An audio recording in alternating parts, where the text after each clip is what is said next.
And now we have our colleague, Representative LaLota. Good morning, everybody. Fully funding our military is the most important thing our Congress can do. And 15 days into this shutdown, it's time for Chuck Schumer to do what's right and show a fraction of the courage and selflessness our troops display every day. Before I came to Congress, I was a Navy man. I deployed overseas 3 times alongside some of the most selfless and brave Americans our nation has to offer. These men and women serve their nation in hot engine rooms overseas, on dangerous aircraft carrier decks conducting night flight operations, and on island chains ensuring they didn't become a safe haven for terrorists. The sailors I served with risked everything: time away from home, injury to themselves, and even their own lives in defense of our great nation. And I think that kind of courage demands some sort of selflessness as well from our nation's leaders too. Thankfully, President Trump showed the boldness and decisiveness to ensure that our troops got paid, and they didn't miss today's paycheck. That's welcome news for our families who serve our great country, who frankly we don't pay enough as it is. But true pay is just one piece of the puzzle.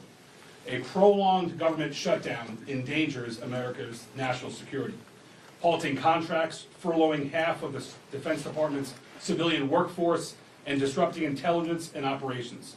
It weakens our ability to compete with China, Russia, North Korea, and our other adversaries. It delays training, it delays deployments and housing support, and reduces overall readiness. Like Chuck Schumer, I'm a New Yorker, and I'll say this plainly.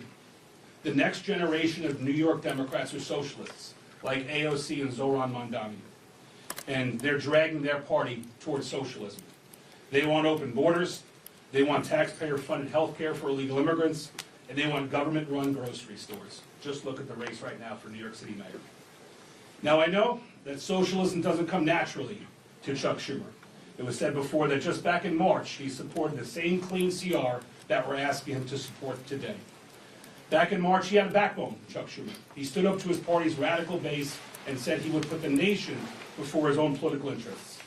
And he took a lot of flack for doing so. And that's why he's changed his course.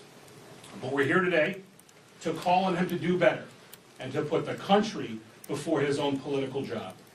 And we're asking that he put the hundreds of thousands of federal workers that rely on a continuing resolution, we're asking him to support that. And we're asking him to put the millions of Americans before his own political future. We New Yorkers, we pride ourselves on being tough. So I'm asking Chuck Schumer to be tough and to stand up to his own party's base. Stand up to AOC and Mamdani. Be brave like our troops. And do your job and reopen our government.